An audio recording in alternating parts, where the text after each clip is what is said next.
Skilston, VP of Data and AI for Apps Associates. Welcome to video 3 of our 6-part video series on the 6 pillars to sustainable AI success. This is Apps Associates' framework to help our customers become AI first and AI mature organizations. Today, we're talking about pillar 3, AI engineering and platforms. I'm pleased to have with me today Mike Foray. He's Vice President of Infrastructure Managed Services at Apps Associates. Welcome, Mike. Thanks for coming. Thanks for having me, Miles. Appreciate it. Excellent. All right, well, let's get right into it. Mike, AI systems, they need somewhere to run, and the infrastructure for AI can look very different than what most AI IT teams deploy for traditional apps.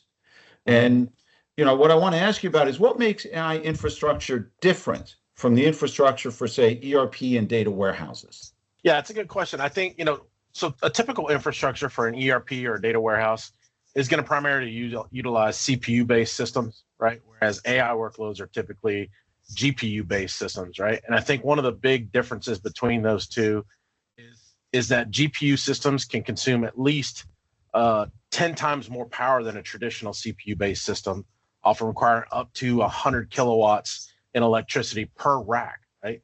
So one of the main differences that necessitates water cooling versus air cooling, and that's something that typical IT teams just don't typically use and provision. So that's one major difference, right?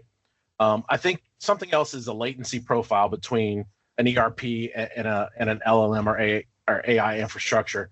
ERP transactions, even data warehouse transactions, are fast and typically latency dependent, whereas an LLM inference call, for example, can take seconds. It's just very less, it's very minimally chatty overall.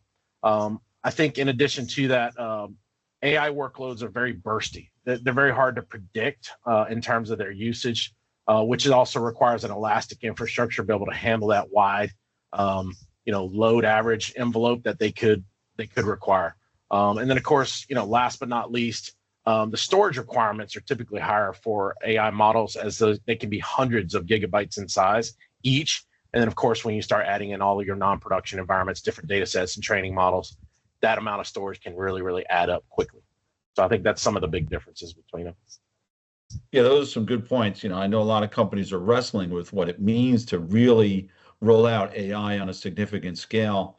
Along those lines, a lot of companies, they started their journey just using APIs. They were calling OpenAI or Anthropic AI. It was fast. It was easy. Listen, the world is maturing. AI use cases are maturing. Sensitive people are a lot more attuned to sensitive data. And companies are starting to think about, should I host my own model? Should I keep using the public APIs? How should companies think through that decision?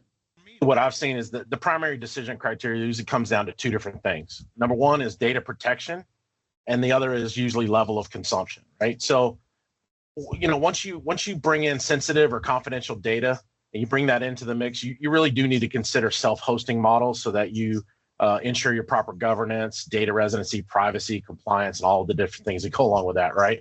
And then similarly, once your internal adoption reaches a particular threshold, the cost of those API solutions can tip in favor of a self-hosting model, right? And so to help keep those costs in line. So I think, from our perspective, a good solution is take advantage of a private cloud-hosted models provided by the big hyperscalers. That gives you a managed infrastructure while maintaining your data residency. But one thing to keep in mind is that the public API models tend to have far superior capabilities than most self-hosted models. So you want to keep that design consideration in mind when you make that decision. But even still, once your adoption reaches a certain level, or if you've got data requirements, data privacy, compliance, residency, whatever the case may be, it's always best to keep those in self-hosted. Yeah, it's good. I mean, the data security, data privacy is super important to so many companies.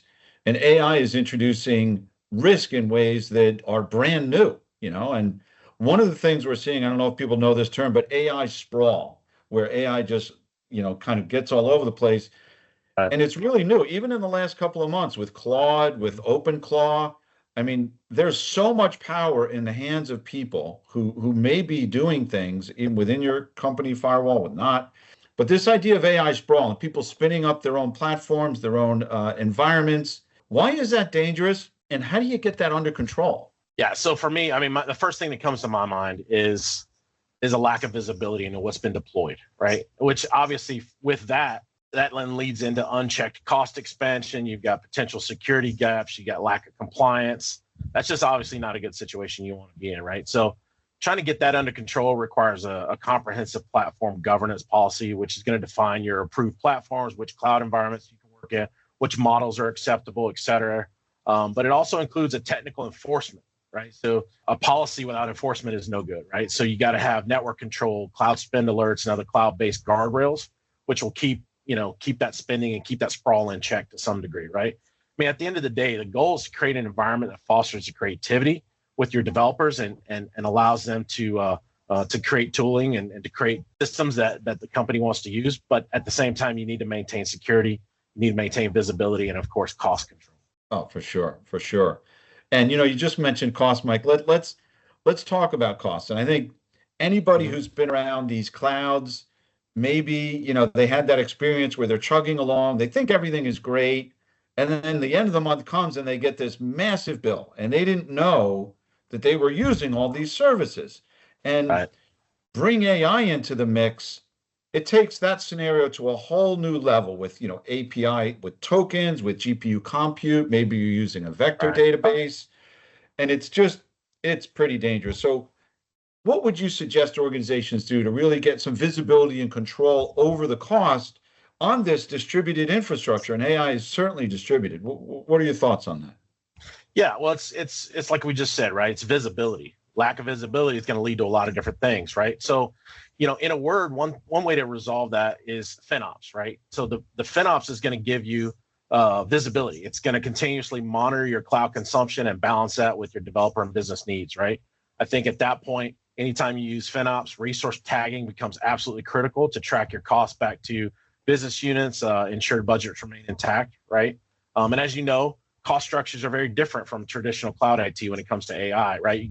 In some cases, you're paying by the token, like you mentioned, paying by the GPU hour or per query, whatever the case may be. It's not per server per month like in a typical cloud, right? So your costs can scale with usage, and they're not static. So that's one thing you have to pay attention to it. My recommendation is set up some cost anomaly detection to help with potential overruns, misconfigurations, any kind of runaway agents or whatever.